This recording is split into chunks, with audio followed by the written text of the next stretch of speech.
He stopped holding my hand, stopped kissing me goodnight, stopped saying, "I love you" first. I thought it was just a rough patch until I found a love letter in his desk. If only things were different, we could be together. My heart pounded as I read the words he never wrote for me. That night, I slipped into bed beside him and whispered, "If you could be with anyone in the world, who would it be?" He smiled sleepily, "You, of course." I pulled out the letter and said, "Then why did you write this to her?" His breath hitched, and that's when he knew I had read everything. I never thought I'd be the one writing here, but I need to share my story. My name is Sarah, and I've been married to Alex for 15 years. We live in Chicago, Illinois, and have two wonderful kids, Emily and Jake. Our life seemed perfect, filled with family outings to Millennium Park and Sunday brunches at our favorite spot in Lincoln Park. But over the past year, things started to change. It began subtly. Alex stopped holding my hand during our evening walks along the Chicago Riverwalk. He no longer kissed me goodnight before turning over to sleep. The words "I love you," which he used to say first, became responses rather than initiations. At first, I attributed it to stress from his job at a downtown advertising firm. But as weeks turned into months, the distance between us grew more pronounced. One evening, while Alex was out with friends, I decided to tidy up his home office. As I was organizing his desk drawers, I stumbled upon a folded piece of stationery tucked beneath a stack of papers. Curiosity got the better of me, and I opened it. The letter began with, "If only things were different, we could be together." My heart pounded as I read words filled with longing and affection, words Alex had never written to me. That night, as I lay beside him in bed, I couldn't ignore the turmoil inside me. I turned to him and whispered, "If you could be with anyone in the world, who would it be?" He smiled sleepily and replied, "You, of course." Summoning courage I didn't know I had, I pulled out the letter and held it up. "Then why did you write this to her?" His breath hitched, and in that moment, I knew he realized I had read everything. The confrontation that followed was painful. Alex admitted to developing feelings for a colleague, someone he had been working closely with on a project. He insisted that nothing physical had happened, but the emotional betrayal cut deep. We decided to seek counseling to navigate the chasm that had formed between us. It's an ongoing process, and trust is not easily rebuilt. But we're taking it one day at a time, hoping to find our way back to each other amidst the bustling streets of Chicago. I wish I could say things got better after that night, but they didn't. Not really. Not right away. After I found the letter and Alex admitted everything, we tried pretending like things were normal, especially around the kids. We still did dinners together, still watched movies on the weekends, but there was something cold in the air between us. I could feel it every time he looked at me. Not guilt. Not regret. Distance. Like he was already somewhere else in his mind. We started seeing a counselor, a woman named Dana who ran a small practice near Wicker Park. She was good, calm, thoughtful, asked all the right questions. At first, I hoped this would help us. Maybe we could repair what broke. But after the third session, I noticed something weird. Every time Dana asked about the other woman, Alex got defensive. Not just uncomfortable, defensive, like he was protecting her. One session, Dana asked, "Do you still talk to her?" Alex's jaw tightened. "Only about work." He didn't look at me when he said it. And that was when my stomach dropped. I knew he was lying. I didn't say anything in the moment. I just let it hang there, but I filed it away. It was the first time since the letter that I truly didn't believe him. That night, while he showered, I went through his phone. I know. Privacy. Boundaries. But screw that, he broke the rules first. He changed his passcode since the last time I checked. That was another flag. He never changed it before. So I waited. A few days later, he left his phone on the kitchen counter to take a call on the back porch. I guessed the code, our daughter's birthday. It worked. My hands were shaking as I opened his messages. There weren't many texts from her. Her name was Lisa, by the way. She worked with him at the ad firm. Her name didn't even appear in the main thread. But there were messages under a contact named Dan R. And that's where I found them. They weren't just talking about work. There were late-night texts, compliments, emojis. Inside jokes, comments like, "Wish you were here instead," and one that said, "Thinking about you and our little coffee moment today." Coffee moment. He had told me he was running late because of a client meeting that day. I remembered because I'd made dinner and kept it warm for over an hour. He didn't even apologize. I couldn't breathe. I took screenshots. I sent them to myself. Then I sat down on the couch and just stared at nothing for a while. When he came back inside, he looked at me and said, "You okay?" I wanted to scream, but I didn't. I just nodded and smiled. Yeah, just tired. That night, I couldn't sleep. My chest hurt. It was like being cheated on all over again. And what made it worse was knowing that he wasn't even being careful. He thought I wouldn't look. He thought I believed him. That's what killed me. The next day, I confronted him. I didn't yell. I just asked, "When were you going to tell me you were still talking to her?" He froze. "What are you talking about?" "Dan, I said. "Nice try, by the way."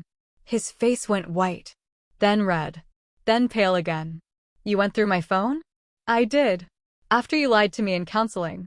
He sat down on the arm of the couch like someone had punched him in the stomach. "Sarah, I didn't mean to lie. I didn't want to make it worse. You're still emotionally cheating on me." "What part of that isn't worse?" He looked up at me, and for a second, I thought he might finally admit everything. But instead, he said, "It's not like that." I laughed. I actually laughed. "Do you think I'm stupid?" He didn't answer. I packed a bag that night and stayed at my sister's place. I told the kids I had a work trip. I needed space. I needed to think. But that's not even the worst part. 2 weeks later, Lisa's husband emailed me. His name was Marcus. Apparently, he found the same kind of messages on her phone, and guess what? He also found a hotel receipt. Alex had booked a room at the Hoxton for a work event. The same day he said he was at a late client dinner. Marcus and I compared notes. The timelines matched. The lies were identical. I called Alex that night. No greeting, no small talk. Just straight to the point. "You slept with her, didn't you?" There was a long pause. Then a sigh. "Yes." I don't remember much after that. I dropped the phone. I think I cried. I think I screamed. I just remember sitting on the floor of my sister's guest room, feeling like my whole life had just collapsed on top of me. So now here I am, living with my sister, trying to keep it together for the kids. I haven't told them yet. I don't know how. I'm meeting with a lawyer next week. I'm not writing this because I want advice. I just needed to let it out. To tell someone. To stop carrying it alone. Because he didn't just break my heart. He shattered the trust one thought was unbreakable. And the worst part is, I'm still not sure if I want him back or if I want to destroy him. Still deciding. It's been a few weeks since I found out Alex actually slept with her. I've been going back and forth between numb and furious. Some mornings, I wake up and I don't feel anything. Other days, I'm so angry I want to throw something through a wall. I've been living at my sister's place, but last week I had to go back to the house while Alex was at work. I needed to grab a few things for the kids, school papers, clothes, Jake's asthma inhaler. That kind of stuff. While I was there, I noticed something weird. A gift bag on the kitchen table. It wasn't mine. The tag read to L. Inside was a silk scarf, a candle, and a handwritten card. The handwriting wasn't his, Lisa's, maybe. The card said, "Thank you for making me feel alive again." I took a photo and left it right where I found it. So, they're still seeing each other. After everything. After the counseling. After he told me it didn't mean anything. He still sees her. Still accepts gifts. That told me everything I needed to know. But that's not the twist. That's just the lead up.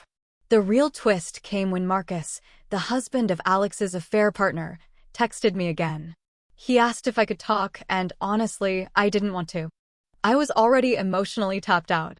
But he said it was important, so we met at a coffee shop in Logan Square. He looked worse than the last time I saw him. Tired, thinner. But what he told me flipped everything upside down.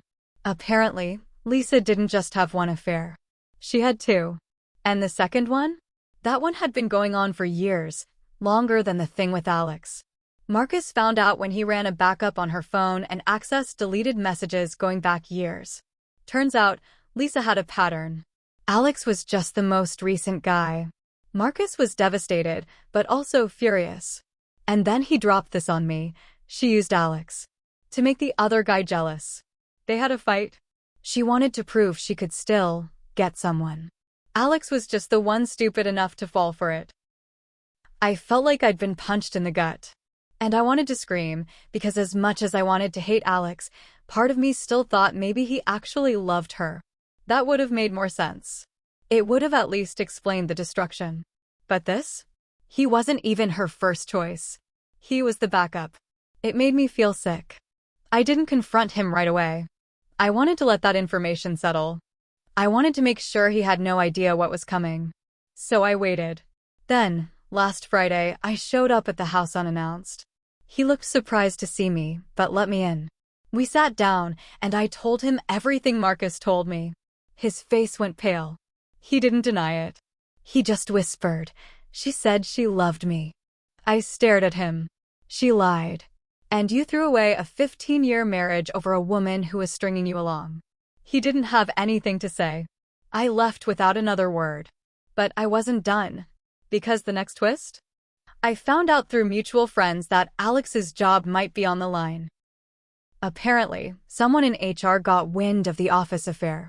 Lisa had been involved with another coworker before Alex, someone who filed a complaint when it ended badly. Now there's an internal investigation. So while I'm trying to figure out what to do with my life, Alex is busy trying to cover his own ass at work. Oh, and one more thing, he tried to come clean to our kids. Without telling me. He sat them down and gave them some sugar-coated version of, "Mommy and Daddy are going through a hard time, and I made a mistake." When I found out, I nearly lost it.